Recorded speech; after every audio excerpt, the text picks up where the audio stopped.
Hello, good morning, session 54.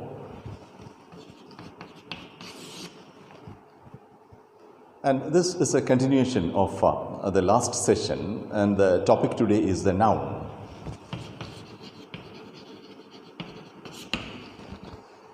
In fact, we can call today's topic the problem of the noun, right?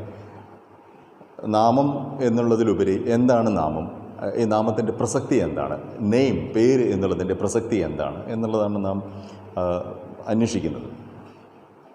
Parts of സ്പീച്ചിലെ 8 യൂണിറ്റുകളിൽ ഏറ്റവും പ്രധാനപ്പെട്ട unit verb ആണ് എന്ന് പറയാറുണ്ട്. Okay, it's the nucleus of the sentence. ഒരു സെൻറ്റൻസിൻ്റെ focus എന്ന് പറയുന്നത് parts of സ്പീച്ചിലെ 8 യൂണിറ്റുകളിൽ ഏറ്റവും പ്രധാനപ്പെട്ട യൂണിറ്റ് എന്ന് പറയുന്നത് വേർബാണ്. കാരണം it is a verb that determines the tense. നമ്മൾ പറയുന്ന വാചകത്തിലെ കാലം എന്ന് പറയുന്ന ടെൻസ് എന്ന് പറയുന്ന ഒരു എലിമെൻറ്റിനെ, അതിനെ ഡെസിഗ്നേറ്റ് ചെയ്യുന്നത്, അതിനെ ഡിറ്റർമൈൻ ചെയ്യുന്നത് അതിലെ വേർബാണ്. അതുകൊണ്ട് the verb is supposed to be the nucleus of the sentence.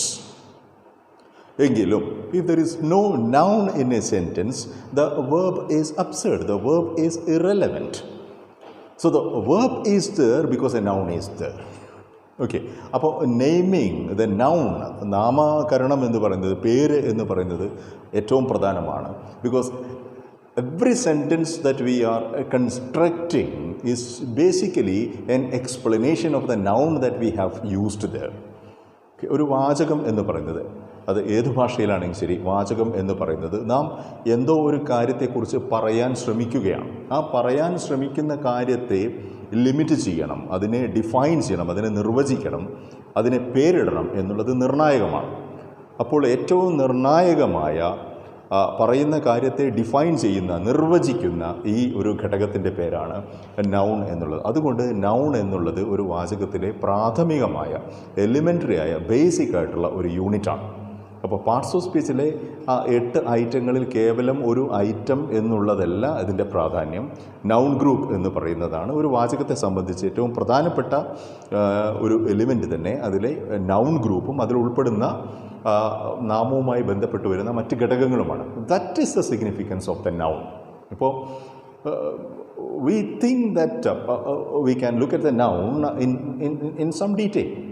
Okay, that is why we would call this session, or we would fix the topic of this session as not just as the noun but as a problem of the noun. എന്താണ് ഒരു നാമം, ഒരു നാമത്തിലെ പ്രശ്നം എന്താണ്? അപ്പോൾ we have seen that in conventional grammar books we have a definition like this. The noun is the name of a person, place or thing is a conventional definition that we are attributing to the noun. ഇവിടുത്തെ പ്രശ്നം, it can be any noun, it can be any name എന്നുള്ളതാണ്. It need not be specifically a person, place or thing. ഒരു വ്യക്തിയുടെയോ ഒരു സാധനത്തിൻ്റെയോ അല്ലെങ്കിൽ ഒരു സ്ഥലത്തിൻ്റെയോ പേര് മാത്രമായിക്കൊള്ളണമെന്നില്ല ഒരു noun എന്ന് പറയുന്നത്. ഓക്കെ, ഒരു നൗൺ എന്ന് പറയുന്നത് എന്തിൻ്റെയും പേരാവാം. It could be the name of an experience, it could be the name of a feeling, a sentiment or anything like that. That is why we have abstract nouns. അപ്പോൾ the conventional definition doesn't accommodate this. അപ്പോൾ ഒരു വ്യക്തിയുടെയോ ഒരു സ്ഥലത്തിൻ്റെയോ ഒരു സാധനത്തിൻ്റെയോ പേരാണ് നാമം എന്ന് പറയുമ്പോൾ ഈ ഒരു തലം, ഈ നാമത്തിൻ്റെ ഈ ഒരു തലത്തിനെ, അതായത് എന്തിൻ്റെയും പേരാവാം ഒരു നാമം എന്നുള്ളൊരു തലത്തിനെ നാം വിട്ടുകളയുക. That is the problem with that definition. അതുകൊണ്ട് we are no more using that definition. Okay, ഈ പഴയ ഡെഫിനിഷൻ മാറ്റി നിർത്തിക്കൊണ്ടാണ് നമ്മൾ നാമത്തെക്കുറിച്ച് ചിന്തിക്കുന്നത്. അപ്പോൾ നാമം എന്ന് പറയുന്നത് പേര് മാത്രമാണ്. It's actually coming from a Latin word similar to that, and noun stands for a name. Okay, so what is in a name? Shakespeare ചോദിക്കുന്ന പോലെ ഏറ്റവും പ്രധാനപ്പെട്ട ഒരു ചോദ്യമാണ് what is in a name. We have seen this earlier in Romeo and Juliet asking Romeo, okay, what is in a name? The thing that we call a rose by any other name, by any other word, would smell as sweet എന്ന് Juliet പറയുന്നതായിട്ട് നാം നേരത്തെ കണ്ടിട്ടുണ്ട്. അപ്പോൾ ഈ നാമം എന്ന് പറയുന്നതിൽ എന്താണ് കാര്യം എന്നുള്ള ഒരു ചിന്തയുണ്ട്. ഓക്കെ, അപ്പോൾ നാമകരണം ചെയ്യുക, പേരിടുക എന്നുള്ളത് വളരെ പ്രധാനമാണ്.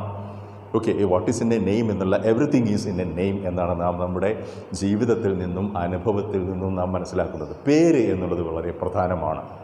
ഓക്കെ, പേര് എന്നുള്ളതുകൊണ്ട് കേവലം ഒരു വാക്കിനെയല്ല, ഒരു വേർഡല്ല നാം ഉദ്ദേശിക്കുന്നത്. പേര് എന്നുള്ളത് ഒരു സ്റ്റേറ്റസിൻ്റെ, ഒരു അവസ്ഥയുടെ ഒരു സിഗ്നിഫയറാണ്. ഓക്കെ, അപ്പോൾ അതുകൊണ്ട് it's very important to fix, it's very important to define a status.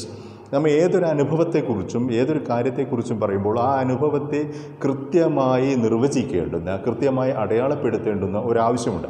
ഈ അടയാളപ്പെടുത്തലിനെയാണ് നാം നെയിം എന്ന് വിളിക്കുന്നത്. അപ്പോൾ അതിൻ്റെ ഒരു തിയററ്റിക്കലായിട്ടുള്ള വശം, നമുക്ക് നാമം ഉപയോഗിക്കാവുന്ന, പേരിടാവുന്നതും പേരിടാൻ പറ്റാത്തതുമായ രണ്ട് തരം അനുഭവങ്ങളെങ്കിലും ഉണ്ട് എന്നുള്ളതാണ്.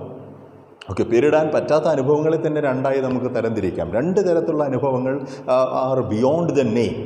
Okay, one is superhuman or supernatural experiences. അതീന്ദ്രിയമായിട്ടുള്ള അനുഭവങ്ങൾക്ക് നമുക്ക് പേരിടാൻ പറ്റുകയില്ല എന്നുള്ള ഒരു പ്രശ്നമുണ്ട്. If you are speaking about God, there is only one name that is suggesting God. God is God, is a noun.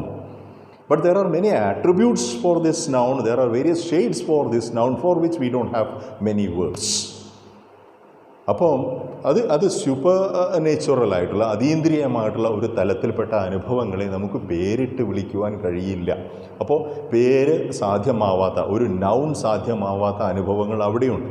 മറ്റൊരു തരത്തിലുള്ള അനുഭവങ്ങൾ എന്ന് പറയുകയാണെങ്കിൽ ഒരു പേരിന് അർഹതയില്ല എന്ന് നാം കരുതുന്ന അനുഭവങ്ങളുമുണ്ട്. Okay, you call it a subaltern, അല്ലെങ്കിൽ you call it the downtrodden, you call it the marginalised. ഒരു പേരിന് പോലും അർഹതയില്ലാത്ത ജീവിതങ്ങൾ അല്ലെങ്കിൽ അനുഭവങ്ങൾ ലോകത്തിലുണ്ട്. അപ്പോൾ അവയും ഈ നൗൺ എന്നുള്ള പരിധിക്ക് പുറത്താണ്. അപ്പോൾ നൗൺ ആയിത്തീരുക എന്നുള്ളത് വളരെ സിഗ്നിഫിക്കൻ്റ് ആണ് എന്ന് പറയാൻ വേണ്ടിയിട്ടാണ് ഇത് പറഞ്ഞത്.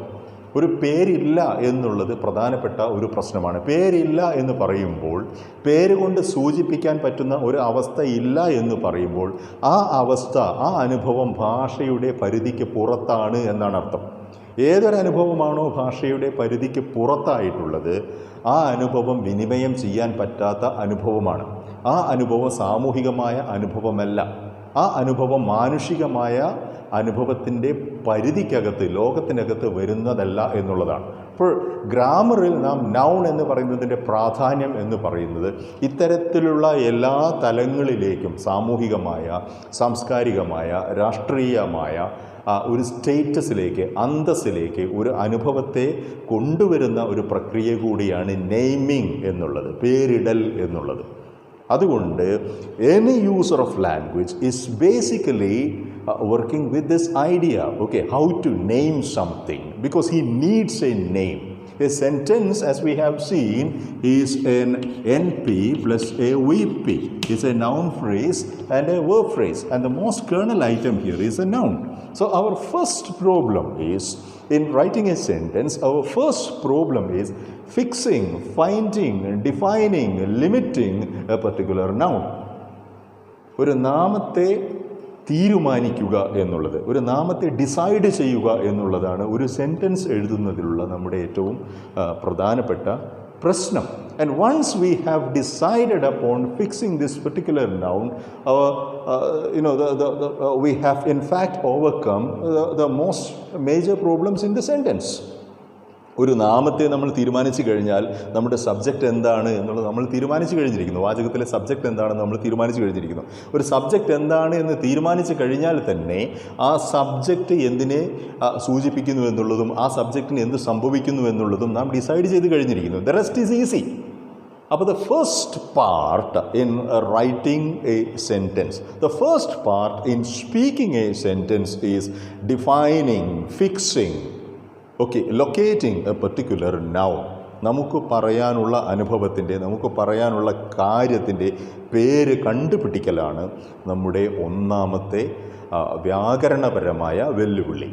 Okay, I specifically say this is a grammatical challenge too. It's a language challenge of course, but more importantly it's a grammatical challenge too. എന്ന് പറയാൻ കാരണം, the remaining part of the sentence, say when you are thinking in terms of the concord of the verb, when you are thinking in terms of the pronouns that you are using, the adjectives that you are using, everything depends upon the specific unit, the noun. Noun എന്ന് പറയുന്നതിൻ്റെ പ്രത്യേകതകൾ, സവിശേഷതകൾ, ഒരു പ്രത്യേക നാമത്തിൻ്റെ സവിശേഷതകളും പ്രത്യേകതകളുമാണ് അതിനെ തുടർന്ന് വരുന്ന വേർബിൻ്റെ ടെൻസിനെയും അതിൻ്റെ ടെൻസിൻ്റെ രൂപങ്ങളെയും അതുപോലെ തന്നെ അതിലുപയോഗിക്കുന്ന നാമവിശേഷണങ്ങളുടെയും സർവ്വനാമങ്ങളുടെയും ഒക്കെ കാര്യത്തിൽ ഡിസിഷനിലേക്ക് എത്തുവാൻ നമ്മെ സഹായിക്കുന്നത്. അതുകൊണ്ട് the first problem in a sentence is a problem of the noun. നാമത്തിൻ്റെ പ്രശ്നമാണ് നമുക്ക് ആദ്യമായി പരിഹരിക്കുവാനുള്ളത്. ഓക്കെ, അത് ഈ ഒരു തലമാണ് സാധാരണയായി കൺവെൻഷണൽ ഗ്രാമറിൽ നാം ഓവർലുക്ക് ചെയ്തു പോകുന്ന, നാം ശ്രദ്ധിക്കാതെ പോകുന്ന ഒരു തലമാണ്.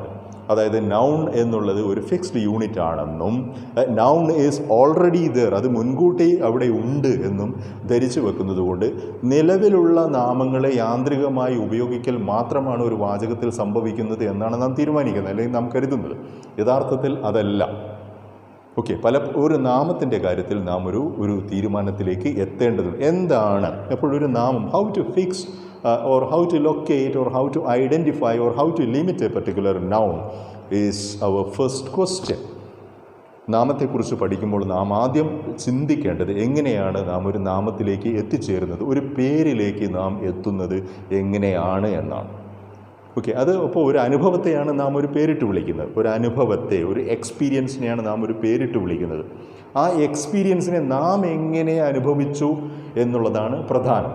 അതുകൊണ്ട് അമൂർത്തമായ അനുഭവങ്ങളെ നാം ഒരു പേരിലേക്ക് എത്തിക്കുന്നു. ഓക്കെ, അപ്പോൾ ഉദാഹരണമായി ഒരു സാധാരണ ഒരു അനുഭവം, ഓക്കെ, സംബഡി ഈസ് ആംഗ്രി എന്ന് നാം അറിയുന്നു. ഒരാൾ കുപിതനാണ്, അല്ലെങ്കിൽ ഒരു വ്യക്തി കുപിതനാണ് എന്ന് നമ്മൾ അറിയുന്നു. ഈ കുപിതനാണ് എന്നുള്ള കാര്യത്തെ നമുക്ക് അയാളുടെ കോപത്തെ ഈ വ്യക്തിയിൽ നിന്നും നമുക്ക് സെപ്പറേറ്റ് ചെയ്യണം. അങ്ങനെ സെപ്പറേറ്റ് ചെയ്യുമ്പോഴാണ് കുപിതനാവുക എന്നുള്ള അവസ്ഥയിൽ കോപം എന്നുള്ള ഒരു നാമം ഉൾക്കൊണ്ടിരിക്കുന്നു എന്ന് നാം അറിയുന്നു. So we are going to anger, which is an abstract noun. Anger is an abstract noun. It's easy to speak of anger because we have thought of speaking of anger. കുപിതനായിരിക്കുന്ന ഒരു വ്യക്തി എന്നുള്ള അനുഭവം, അത്തരത്തിലുള്ളൊരു വ്യക്തിയെ കാണുകയോ അല്ലെങ്കിൽ പരിചയപ്പെടുകയോ ചെയ്തതിൽ നിന്നും കോപം എന്നുള്ള അവസ്ഥാവിശേഷത്തിന് ഒരു പേരിട്ട് വിളിക്കേണ്ടുന്ന ഒരു സാഹചര്യം ഉണ്ടാവുകയും അങ്ങനെ പേരിട്ട് ആംഗ്രി എന്ന നാമവിശേഷണത്തിൽ നിന്നും ആങ്കർ എന്നുള്ള നൗണിലേക്ക് എത്തി ആ ഒരു കൺസെപ്റ്റിലേക്ക് നാം എത്തുകയും അതിനെ തുടർന്ന് നമുക്ക് ആങ്കറിനെ സംബന്ധിച്ചുള്ള വാചകങ്ങൾ ക്രിയേറ്റ് ചെയ്യാൻ കഴിയുകയും ചെയ്യുന്നു. Say immediately you are going to sentences like anger is a bad feeling, or anger is a dangerous feeling or sensation. Okay, whatever you can say. Okay, so the remaining is easy. Since you have decided upon what anger is, since you have decided upon this particular name, the remaining structure is easy.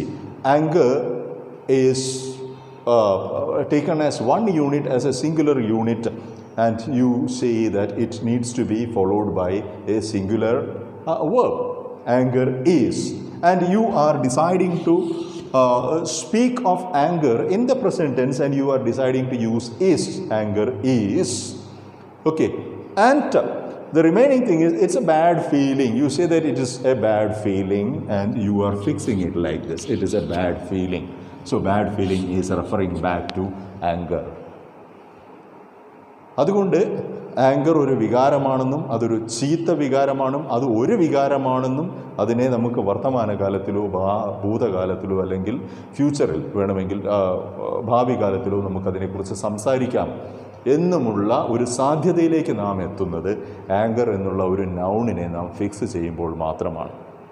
അതുകൊണ്ട് ഒരു പേരിലേക്ക് എത്തുക എന്നുള്ള, behind every noun there is this process happening.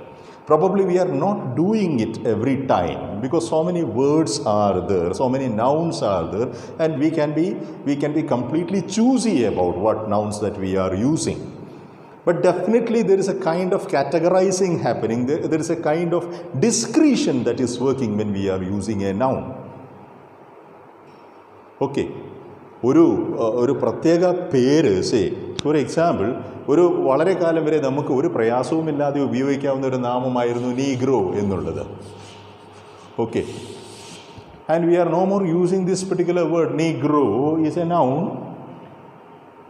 And we are thinking of using words which are less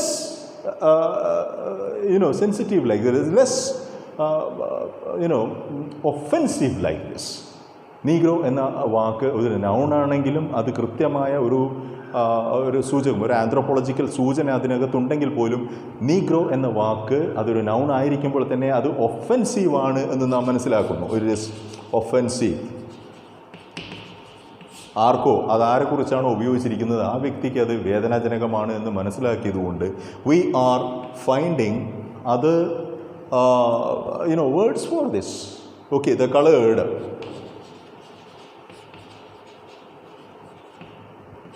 എന്ന് നാം ഈ നൗണിന് മറ്റൊരു പകരത്തെ കണ്ടുപിടിക്കുന്നു. അല്ലെങ്കിൽ ദ ഡാർക്ക് എന്ന മറ്റൊരു അഡ്ജക്റ്റീവ് ഉപയോഗിച്ചുകൊണ്ട് നാം ഈ നൗണിന് പകരം വയ്ക്കുന്നു. അപ്പോൾ എല്ലാ നാമങ്ങളും, നാം ഉപയോഗിച്ചു കൊണ്ടിരിക്കുന്ന എല്ലാ നാമങ്ങളും നമുക്ക് സ്വതന്ത്രമായി ഈ തരത്തിൽ വിനിമയം ചെയ്യാൻ കഴിയുന്നതല്ല. അപ്പോൾ ഇതിനിടയ്ക്ക് ഒരു നാമം ഉപയോഗിക്കുന്നതിൽ, ഒരാളെയോ ഒരു അനുഭവത്തെയോ സൂചിപ്പിക്കുന്ന ഒരു നാമം ഉപയോഗിക്കുന്നതിൽ ഒരു തരത്തിലുള്ള ഒരു സെൻസർഷിപ്പ് നാം നടത്തുന്നുണ്ട്. അപ്പോൾ നമുക്ക് ആരെയും ഏത് പേരുപയോഗിച്ചും വിളിക്കുവാൻ പറ്റുന്നതല്ല. അത് കൾച്ചറലി പോസിബിൾ അല്ല. If you need to be politically correct, okay, ഒരു സാഹചര്യത്തിൽ നാം ഒരു വിദ്യാസമ്പന്നമായ രീതിയിൽ കൾച്ചേർഡായിട്ടുള്ള ഒരു തലത്തിൽ പെരുമാറുന്ന സമയത്ത് നാം ഉപയോഗിക്കുന്ന നാമങ്ങൾ ഏതാണെന്നും അത് ആരെ സൂചിപ്പിക്കാനാണ് ഉപയോഗിക്കുന്നതെന്നും അതിൻ്റെ പ്രയോഗ സാധുത എന്താണ് എന്നുമൊക്കെ നാം ചിന്തിക്കേണ്ടതുണ്ട്. അപ്പോൾ അതുകൊണ്ട് നാമം ഉപയോഗിക്കുക എന്നുള്ളത്, ഒരു വാചകത്തിലെ ഒരു നൗൺ യൂസ് ചെയ്യുക എന്നുള്ളത്, അതിൻ്റെ ഗ്രമാറ്റിക്കലായിട്ടുള്ള നിബന്ധനകൾ, that we shall discuss in another video. അതിന് there are so many grammatical conditions which are actually limiting the use of a noun. But beyond that, there are cultural issues like this. Okay, there are historical issues related with that. There are cultural issues. There are basically social issues connected with this. അപ്പോൾ naming എന്നുള്ളത്, to reaching at a noun, to fix a noun എന്ന് പറയുന്നത് അത്ര എളുപ്പമുള്ള ഒരു കാര്യമല്ല. Okay, അതിനകത്ത് ഒരു സോഷ്യൽ എഗ്രിമെൻ്റ് ഉണ്ട്, ഒരു കൾച്ചറൽ എഗ്രിമെൻ്റ് ഉണ്ട്. ഓക്കെ, അതുകൊണ്ട് നാമം എന്നുള്ളത് ആഴത്തിലുള്ള ചിന്ത ആവശ്യപ്പെടുന്ന ഒരു ഗ്രാമാറ്റിക് യൂണിറ്റാണ്. ഓക്കെ, ഭാഷയിലെ അതിപ്രധാനമായ ഒരു ഘടകമാണ് നൗൺ എന്ന് നമുക്ക് കണ്ടെത്തുവാൻ കഴിയും. Okay, we shall wind up for the day. See you again in another session. Thank you.